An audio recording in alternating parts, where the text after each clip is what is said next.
அஸ்ஸலாமு அலைக்கும். Hi guys, எல்லோரும் எப்படி இருக்கீங்க? அல்ஹம்துலில்லாஹ் நாங்களுமே ரொம்ப நல்லா இருக்கோம். நீங்கள் எல்லாம் நல்லா இருப்பீங்க அப்படின்னு நான் நினைக்கிறேன். தரைக்கூடு போயிட்டு வந்தது பார்த்தீங்கன்னா எங்கள் 3 பேத்துக்குமே உடம்பு சரியில்லை. அந்த காற்று வந்து எங்களுக்கு ஒத்துக்காமல் போயிடுச்சு. அதனால் பார்த்தீங்கன்னா தொண்டை வலி, அப்புறம் தலைவலி, காது வலி அப்படின்னு ஓவர் ஃப்ளோவாக வந்து 1 வீக்காக வந்து 3 பேருமே ஹாஸ்பிட்டல் இதுமாகவே அலைஞ்சிக்கிட்டு இருந்தோம். அந்த டயத்தில் பார்த்தீங்கன்னா மதியம் வந்து கஞ்சி போடுவோம். அதில் மிச்சமாயிருச்சு அப்படின்னா அதை அப்படியே சேர்த்து சேர்த்து வச்சு பார்த்தீங்கன்னா கொஞ்சம் அதிகமாக கஞ்சி ஆயிடுச்சு. கீழே ஊற்ற மனசு இல்லை. சரி நம்ம கஞ்சி வடகம் மாதிரி செஞ்சுருவோம் அப்படின்னு சொல்லிட்டு அந்த கஞ்சியெல்லாம் புழிஞ்சு மிக்சியில் அடிச்சுட்டு அதில் கொஞ்சமாக சீரகம், எள், அப்புறம் மிளகா பொடி, லைட்டாக உப்பு போட்டு அந்த மாவு வந்து ரெடி பண்ணியாச்சு. இது வந்து இந்த கஞ்சிலெல்லாம் பார்த்திங்கன்னா இப்படி தான் செய்வாங்க. இப்போ அடிக்கிற வெயிலுக்கு நம்ம புழிஞ்சு விட்டோம் அப்படின்னோம்னா சட்டுன்னு காஞ்சிருது. நம்ம வந்து எடுத்துடலாம், ரொம்ப டைம்லாம் எடுக்காது. பட் நம்ம காலம்பரை அந்த வேலை பார்த்துட்டோம் அப்படின்னா நமக்கு ரொம்ப ஈஸியாக இருக்கும் அப்படின்ட்டு நம்ம ஆயில் பாக்கெட் வாங்குறப்போ பார்த்திங்கன்னா ஒரு பாக்கெட்டில் வச்சு கொடுப்பாங்க. அந்த பாக்கெட் தான் நான் எடுத்திருக்கேன். அதில் வந்து நம்ம கஞ்சி மாவை வந்து ஊற்றிட்டு அதை சுற்றி வந்து ரப்பர் பேண்டு போட்டு அதோட எட்ஜஸை வந்து நம்ம கட் பண்ணி விட்டுட்டு நம்ம வந்து வடகம் புளிய ஆரம்பிச்சிருவோம். நான் பார்த்திங்கன்னா ட்ரையலுக்காக வந்து ஒரு 4-5 கோடு இழுத்தேன், கரெக்டாக வருதா அப்படின்னு சொல்லிட்டு. அதுக்கப்புறம் வந்து பசங்களே வந்து புளிய விடலாம் அப்படின்னு சொல்லிட்டு முடிவு பண்ணியிருந்தேன். பட் அவங்க எந்த மாதிரி புளிஞ்சிருக்காங்க அப்படிங்கிறத நீங்களே பாருங்கள். மைசா வந்து போட்டு வச்சுருக்காங்க, அப்புறம் அங்கே ஒரு போட்டிருக்காங்க. அதை அஸ்கர் போட்டு ஏபிசிடி அவர் அங்கே போட்டு ஏன்டா பசங்கள்கிட்ட கொடுத்தோம் அப்படின்னு நான் நினச்சிட்டேன். ஏன்னா அந்தளவுக்கு வந்து மாவு வந்து பிளீருன்ற பேரில் வந்து கொதறி வச்சுட்டாங்க. இருந்தாலும் பரவாயில்ல, புழிஞ்சு முடிச்சாச்சு அப்படின்னு சொல்லிட்டு ஆல்ரெடி கொஞ்சம் கஞ்சி இருந்துச்சு. அதை ஃபஸ்ட்டே வந்து ஒரு 2 நாளைக்கு முன்னாடி வந்து ரெடி பண்ணியிருந்தேன். அது நல்லா காஞ்சிடுச்சு. இன்னொரு தடவை வந்து வெயிலில் வச்சு எடுப்போம் அப்படின்னு சொல்லிட்டு ஓட்டு மேலே எடுத்து வச்சுருக்கேன். இன்றைக்கி காலையில் பிரேக்ஃபாஸ்ட் பார்த்திங்கன்னா பாலக்கீரை இருக்குது. பார்த்திங்கன்னா அதை சந்தையில் வாங்கி வச்சுருந்தோம். அதை பார்த்திங்கன்னா இன்றைக்கி வந்து பூரி சுடலாம் அப்படின்னு பிளான் பண்ணியிருக்கேன். இன்றைக்கி வந்து மைசாவுக்கு பர்த்டேவா, அதனால் வந்து ஸ்பெஷலாக அந்த பிள்ளைக்கு வந்து பூரி ரொம்ப பிடிக்கும். அதனால தான் சரி அப்படின்னு சொல்லிட்டு சரி சும்மா கோதுமையில் சுட்டு கொடுக்காம இந்த மாதிரி பாலக் பூரி செஞ்சு கொடுப்போம் அப்படின்னு சொல்லிட்டு ஃபஸ்ட்டு பாலக்கீரையை வந்து கந்தப்பாத்தை எடுத்துக்கிறோம். அதோட பெரிய காம்பு எல்லாத்தையும் உடைச்சிட்டு அந்த இலையோடு மட்டும் சேர்த்துட்டு கல்லுப்பு போட்டு நல்லா அலசி எடுத்துக்கிட்டேன். இந்த மாதிரி நல்லா அலசி எடுத்துக்கோங்க. ஒரு மிக்ஸி ஜார் எடுத்து நம்ம அலசி வச்சுருக்கோம் பார்த்திங்களா அந்த கீரை, அதுக்கப்புறம் 2 பச்சை மிளகா, ஒரு துண்டு இஞ்சி, இது எல்லாத்தையுமே வந்து லைட்டாக தண்ணி ஊற்றிட்டு பேஸ்ட்டாக அரைச்சி எடுத்துக்கிறோம். இந்த மாதிரி நல்லா பேஸ்ட்டாக அரைச்சி எடுத்துக்கோங்க.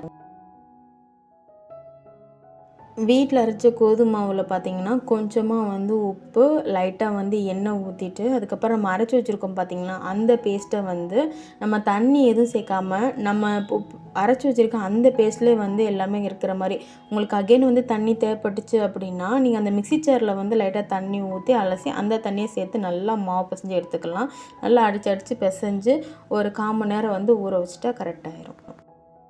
பாலக் பூரிக்கு இன்றைக்கி என்ன சைடிஷ் அப்படின்னு பார்த்தீங்கன்னா உருளைக்கிழங்கு கறின்னு சொல்லுவாங்க. மேக்ஸிமம் வந்து உருளைக்கிழங்கு குருமா நம்ம ரெடி பண்ணுவோம். பட் கறி அப்படின்னு பார்த்தீங்கன்னா இந்த மெத்தடில் ப்ரிப்பேர் பண்ணி பாருங்கள். டேஸ்ட்டும் ரொம்ப சூப்பராகவே இருந்துச்சு. இது வந்து பார்த்திங்கன்னா சப்பாத்தி அண்டு பூரி இதுக்கு தான் ரொம்ப நல்லாயிருக்கும் அப்படின்னு நான் நினைக்கிறேன்.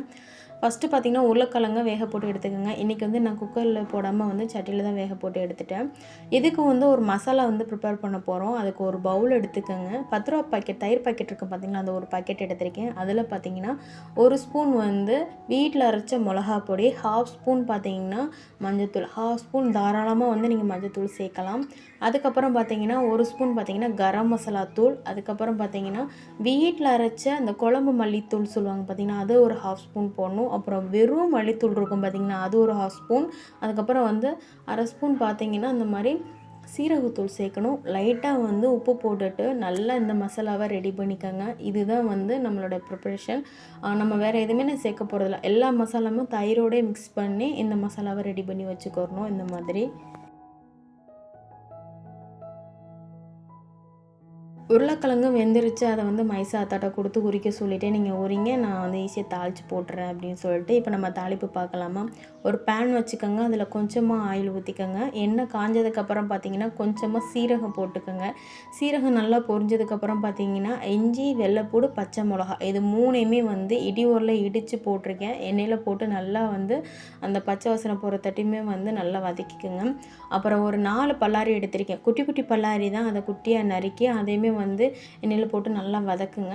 அப்புறம் 2 பழுத்த தக்காளி அதையுமே போட்டு நல்லா வதக்கிக்கோங்க. இது தக்காளியும் வெங்காயமும் நல்லா மசிஞ்சு வரணும். அது வரைக்கும் வெயிட் பண்ணுங்க. தக்காளி வெங்காயம் எல்லாம் நல்லா மிக்ஸ் ஆனதுக்கப்புறம் பார்த்தீங்கன்னா, 1/2 ஸ்பூன் பார்த்தீங்கன்னா வீட்டில் அரைச்ச மிளகா பொடி அந்த எண்ணெயில் போட்டிருக்கேன். அதுவுமே எண்ணெய் பிரிஞ்சு வரத்துட்டி வெயிட் பண்ணுங்கள். அப்புறம் நம்ம தயிர் மசாலா இருக்குது பார்த்தீங்கன்னா, அதையுமே வந்து அந்த தக்காளி வெங்காயத்தோட நல்லா மிக்ஸ் பண்ணி பச்சை வாசனை போன பிறகு அந்த எண்ணெய் எல்லாம் பார்த்தீங்கன்னா நல்லா மிதந்து வரும். அந்த ஸ்டேஜில் பார்த்தீங்கன்னா நம்ம உரிச்சு வச்சுருக்கோம் பார்த்தீங்களா, அந்த உருளைக்கிழங்கு இதோட நம்ம சேர்த்துக்க போகிறோம்.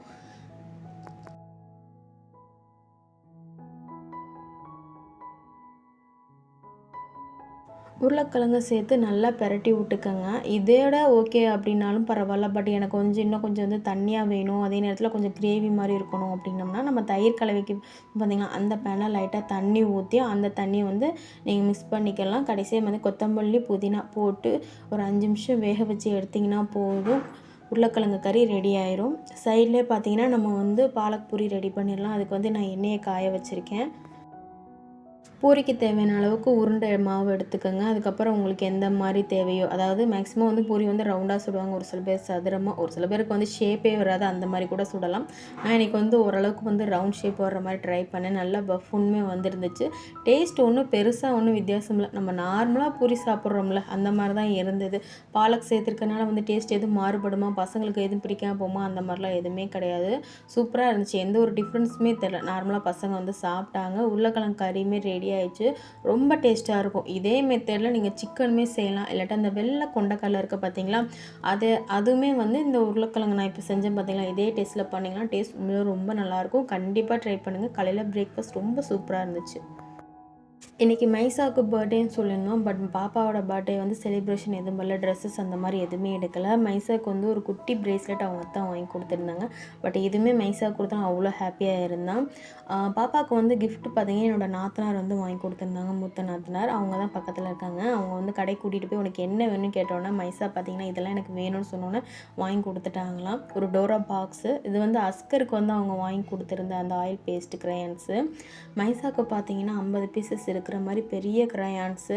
இது வந்து கேட்ட உடனே வாங்கி கொடுத்துட்டாங்களாம். பட்டு எனக்கு வந்து பார்த்திங்கன்னா எதுக்கு இவ்வளோ பெருசாக வாங்கி கொடுத்தீங்க அப்படின்னு கேட்டேன். சின்ன பொண்ணு தானே அப்படின்னேன். இல்லை இருக்கட்டும், போகிறப்ப அவள் யூஸ் பண்ணிக்கிட்டு பெரிய கிளாஸ் போகிறப்ப அப்படின்ட்டாங்க. அதோட செஞ்சு விட்டு வாங்கி வச்சிட்டேன். இதுதான் மைசாவுக்கு பர்த்டேக்காக வந்த கிஃப்ட்டு. இன்றைக்கி பசங்களுக்கு ஸ்நாக்ஸ் அப்படின்னு சொல்லிட்டு நான் எதுவுமே கொடுக்கல. மைசாவுக்கு வந்து ஸ்கூலில் சாக்லேட் கொடுத்துன்னு ஒரு பாக்கெட் வாங்கி கொடுத்துருக்கேன். அதே வந்து தம்பிக்கும் கொடுத்துரு அப்படின்னு சொல்லியிருக்கேன். ஸோ வர்ற வழியில் சிக்கன் வாங்கிட்டு வந்திருந்தேன். வீட்டுக்கு வந்துட்டு கொஞ்சம் ஃப்ரெஷ்ஷாகிட்டு அடுப்பாங்கெல்லாம் நீட் பண்ணிவிட்டு இன்றைக்கி வந்து சிக்கன் மந்தி பிரியாணி பண்ண போகிறேன். எப்போவுமே மைசாவோட பர்த்டேக்கு வந்து சிக்கன் மந்தி பிரியாணி பண்ணி சாப்பிடுவோம். அவ்வளோ டேஸ்ட்டாக இருக்கும். ஃபஸ்ட்டு அதுக்கு ரொம்ப முக்கியம் வந்து பார்த்திங்கன்னா மந்தி மசாலா பவுடர் ரெடி பண்ணணும். அதுவும் வீட்டில் இருக்கிற பொருளை வச்சு எப்படி ரெடி பண்ணுறது அப்படிங்கிறதே நான் சொல்லிடுறேன். ஒரு பேன் வச்சுக்கோங்க. அதில் 1 ஸ்பூன் மல்லி, 1/2 ஸ்பூன் பார்த்திங்கன்னா பெருஞ்சீரகம், 1 ஸ்பூன் சீரகம், 1 ஸ்பூன் மிளகு, அதுக்கப்புறம் பார்த்திங்கன்னா ஒரு பெரிய பட்டை, 2 கிராம்பு போடுங்க. கிராம்பு அதிகமாக போடக்கூடாது. அப்புறம் 4 ஏலக்காய் போட்டுருங்க. அப்புறம் ஒரு துண்டு பார்த்திங்கன்னா சுக்கு போட்டுக்கோங்க. இது எல்லாத்தையுமே வந்து அப்படியே லைட்டாக சூடு வர்ற வரைக்கும் மட்டும், ரொம்ப சூடுலாம் வைக்காமல் லைட்டாக சூடு மட்டும் அதில் வர்ற மாதிரி வந்து நல்லா வதக்கிக்கோங்க. ஹீட்டு குறைஞ்சதுக்கப்புறம் பார்த்தீங்கன்னா அதில் 1/2 ஸ்பூன் வந்து மஞ்சத்தூள் சேர்த்துருக்கேன். அப்புறம் 1/2 ஸ்பூன் பார்த்தீங்கன்னா வீட்டில் இருக்கிற மிளகாப்பொடி சேர்த்துருக்கேன். இதுக்கு பதிலாக நீங்கள் காஷ்மீர் மிளகா வத்தல் சேர்க்கலாம், இல்லாட்டா வீட்டில் இருக்கிற அந்த மிளகா வத்தல் இதெல்லாம் சேர்க்கலாம். பட் நான் வந்து இன்றைக்கி வந்து வீட்டில் அரைச்ச அந்த மிளகாப்பொடி தான் சேர்த்துருக்கேன். இது எல்லாத்தையுமே வந்து நல்லா பேஸ்ட்டாக அரைச்சி எடுத்துக்க போகிறோம். மந்தி மசால் பொடி ரெடி ஆயிடுச்சு. வீட்டில் இருக்கிறத வச்சு கண்டிப்பாக இந்த மாதிரி செஞ்சு ஒரு தடவை மசால் ரெடி பண்ணி பாருங்கள். மந்தியை பொறுத்த வரைக்கும் சிக்கன் வந்து நிறைய நேரம் வந்து நம்ம நல்லா மேரினேட் பண்ணி ஊற வைக்கணும். பட் நமக்கு இப்போ வந்து நம்ம ஃப்ரெஷ்ஷாக தான் செய்ய போகிறோம். அதனால் ஃபஸ்ட்டு நம்ம வந்து சிக்கனை வந்து என்ன பண்ண போகிறோம் அப்படின்னு பார்த்தீங்கன்னா, நல்லா நீட்டாக கழுவி எடுத்ததுக்கப்புறம் வந்து ஒரு ஃபோர்க்கை வச்சு நல்லா வந்து குத்தி குத்தி எடுத்துக்கோங்க. அதுக்கப்புறம் வந்து நம்ம அரைச்சி வச்சுருக்கோம் பார்த்தீங்களா, அந்த மசாலா வந்து இதில் போட்டுக்க போகிறோம். இதிலே பார்த்தீங்கன்னா 2 டீஸ்பூன் பார்த்தீங்கன்னா இந்த மாதிரி இஞ்சி பூண்டு பேஸ்ட்டு போட போகிறோம். இதுதான் மொத்த நம்ம மந்திக்கு சேர்க்குற இஞ்சி பூண்டு பேஸ்ட் வந்து நம்ம சிக்கன்லேயே சேர்க்க போகிறோம். லைட்டாக உப்பு போட்டுட்டு நல்லா மிக்ஸ் பண்ணி விட்டுக்கோங்க. இந்த மாதிரி மந்தி மசால் பவுடர் அரைக்கிறப்ப அதில் பார்த்தீங்கன்னா கொஞ்சமாக வந்து அந்த காஞ்ச எலுமிச்சம்பழத்தை சேர்ப்பாங்க. பட் நான் அதை சேர்க்கலை. நம்மகிட்ட அந்தளவுக்கு காஞ்ச எலுமிச்சம்பழம் இல்லை, ஒன்றே ஒன்று தான் கிடக்கு. ஸோ அதனால் என்ன பண்ண போகிறேன்னா, அதை வந்து இந்த தேங்காய் துருவம் பார்த்தீங்களா, அதில் வந்து அப்படியே தோல் சீவி விட போகிறேன். சிக்கனோட அந்த மசாலாவோட இந்த இது மிக்ஸ் பண்ணி ஊற விட்டுருங்க. பாஸ்மதி ரைஸ் பார்த்திங்கன்னா ஒரு 1/2 கிலோ எடுத்துருக்கேன். மந்திக்கு பார்த்திங்கன்னா அந்த அரிசியை பார்த்திங்கன்னா ஒரு 1/2 மணி நேரம் ஊற வச்சுருவோம் அப்படின்னு சொல்லிட்டு நல்லா அலசிட்டு நல்ல தண்ணியில் ஊற வச்சுக்கோங்க. இப்போ பார்த்தீங்கன்னா, 1/2 கிலோ பாஸ்மதி ரைஸில மந்தி எப்படி பண்ணுறதுன்னு பார்த்துரலாம். ஒரு பேன் வச்சுக்கோங்க. அதில கொஞ்சமா வந்து கோல்டு வின்னர் சேர்த்துக்கோங்க. கோல்டு வின்னர தவிர வேறு எதுவும் சேர்க்கலாம்னா, வாசனை இல்லாத வேறு எந்த சன்ஃப்ளவர் ஆயில்ல எந்த ஆயில் வேணால் நீங்கள் சேர்த்துக்கலாம். எண்ணெய் காஞ்சதுக்கப்புறம் பேருக்கு 2 பட்டை, 2 கிராம்பு, ஒரு 3 ஏலக்காய் சேர்த்துருக்கேன். இது எல்லாம் நல்லா பொரிஞ்சதுக்கப்புறம் பார்த்தீங்கன்னா, ஒரு காஞ்ச எலுமிச்சம்பழம் சேர்த்துருக்கேன். உங்கள்ட்ட காஞ்ச எலுமிச்சம்பழம் இல்ல அப்படின்னீங்கன்னா, 2 நார்மல் எலுமிச்சம்பழம் வந்து நீங்கள் சேர்த்துக்கலாம். அதுக்கப்புறம் பார்த்தீங்கன்னா, ஒரு 3 பல்லாரியா ஸ்லைஸாக நறுக்கியிருக்கேன். லைட்டாக கல்லுப்பு போட்டுட்டு, அது கோல்டன் ப்ரௌனாக வரத்தட்டியும் வதக்கி விடுங்க. அதுக்கப்புறம் வந்து 3 பச்சை மிளகா சேர்த்துருக்கேன். இது வந்து கீறாமல் அப்படியே முழுசாவே போட்டிருக்கேன். கீறலாம் வேண்டாம். இதுவுமே நல்லா வந்து மிக்ஸ் பண்ணி விட்டுக்கோங்க. வெங்காயத்துக்கு மேலே பார்த்தீங்கன்னா, நம்ம மேரினேட் பண்ணி வச்சுருக்க சிக்கன் இருக்க பார்த்தீங்களா, அதை ஒரு தடவை பெரட்டிட்டு, அதுக்கப்புறம் பார்த்தீங்கன்னா, அந்த வெங்காயத்துக்கு மேலே வந்து ஃபஸ்ட்டு வைக்க போகிறோம். ஃபஸ்ட்டு வந்து ஒரு நம்ம ஆயிலை டீப் ஃப்ரை பண்ணுற மாதிரி அது எண்ணெய் தண்ணி விடுறதட்டியும் வெயிட் பண்ணணும். அதுக்காக வந்து ஃபஸ்ட்டு வந்து மூடி போட்டு வேக வச்சுட்டு, அகெயின் வந்து 2வது தடவையும் திருப்பி விட்ருங்க இந்த மாதிரி.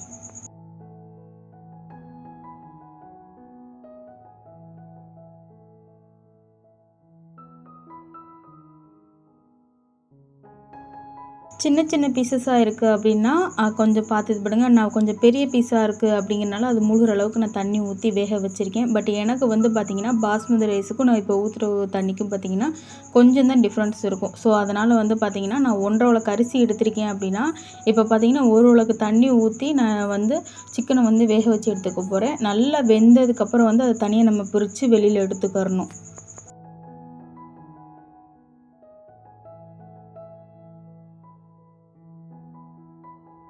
சிக்கனை எல்லாத்தையும் வெளியில் எடுத்ததுக்கப்புறம் அகெயின் வந்து ஒரு டம்ளர் தண்ணி ஊற்றிட்டு லைட்டாக வந்து உப்பு போட்டுட்டு நம்ம ஊற வச்சுருக்கோம் பார்த்திங்களா பாஸ்மதி ரைஸ், அதை வந்து போட போகிறோம். இதில் வந்து வேறு எதுவுமே நம்ம சேர்க்க போகிறது கிடையாது. ஏன்னா மசாலா எல்லாமே வந்து அந்த சிக்கனை வேக வைக்கிறப்பே வந்து தண்ணியில் எல்லாமே மிக்ஸ் ஆயிரும். அதுக்கப்புறம் ஒரு மூடி போட்டு நல்லா வேக விடுங்க.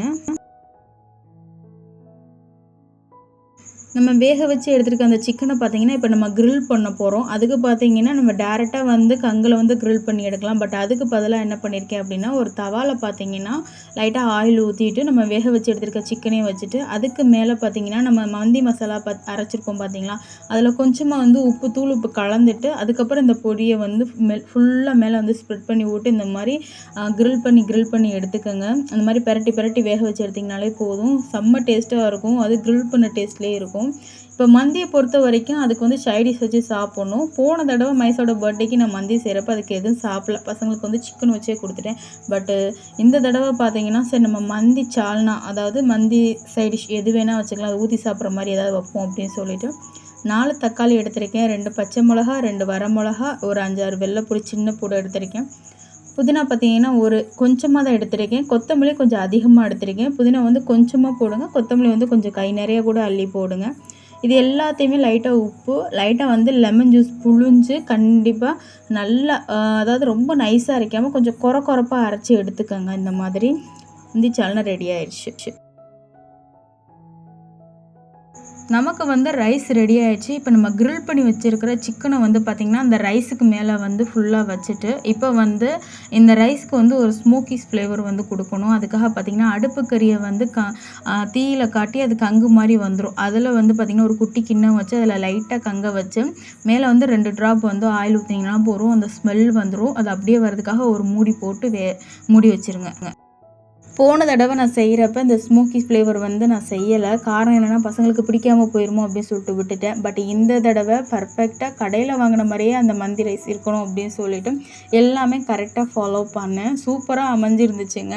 உங்களோட பசங்களுக்கு வந்து ஸ்பெஷல் டேஸ்க்கு எப்போவுமே வந்து பிரியாணி, நெய்ச்சோறு, தாளிச்சு அந்த மாதிரி தான் செஞ்சு கொடுக்குறீங்க அப்படின்னா, ஒரு தடவை சிக்கன் மந்தி இந்த மாதிரி ஈஸியான மெத்தடில் செஞ்சு கொடுங்க. இதோட ப்ரிப்ரேஷன் ரொம்ப ஈஸி தான். மசாலா மட்டும் நீங்கள் கரெக்டாக அரைச்சிட்டிங்கன்னா போதும். கண்டிப்பாக ஒரு தடவை பசங்களுக்கு வந்து செஞ்சு கொடுங்க. மதியத்துக்கு ஸ்வீட்டாக எதுவுமே செய்ய கிடையாது. மதியம் வந்து சிக்கன் மந்தியும் மந்தி சால்னா வச்சுமே சாப்பிட்ருந்தோம். சாப்பாடு ரொம்ப அருமையாக இருந்துச்சு. என் பையன் வந்து அவனாகவே சாப்பிட்டுதான். மைசாவுமே ஆல்சோ ரொம்ப ஹாப்பி.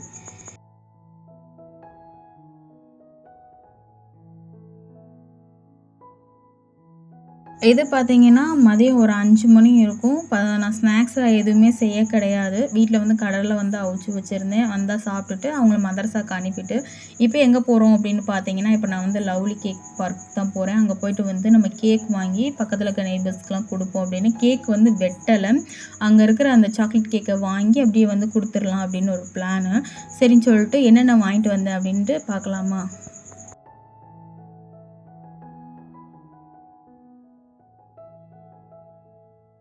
நான் ஏற்கனவே காட்டியிருந்த மாரி 12 பீசஸ் ஆஃப் சாக்லேட் கேக் இருந்துச்சு. சரின்னு சொல்லிட்டு அது வாங்கினேன். எக்ஸ்ட்ரா பார்த்தீங்கன்னா, புட்டிங் வாங்கியிருந்தேன். அஸ்கருக்கு வந்து கொஞ்சம் ஓவர் சளியா இருக்கிறனால சாக்லேட் கேக் அவன் சாப்பிட்றான்னு என்னன்னு தெரில. சரி அதனால அவனுக்காக தான் வந்து இந்த புட்டிங்கே வாங்கியிருந்தேன்.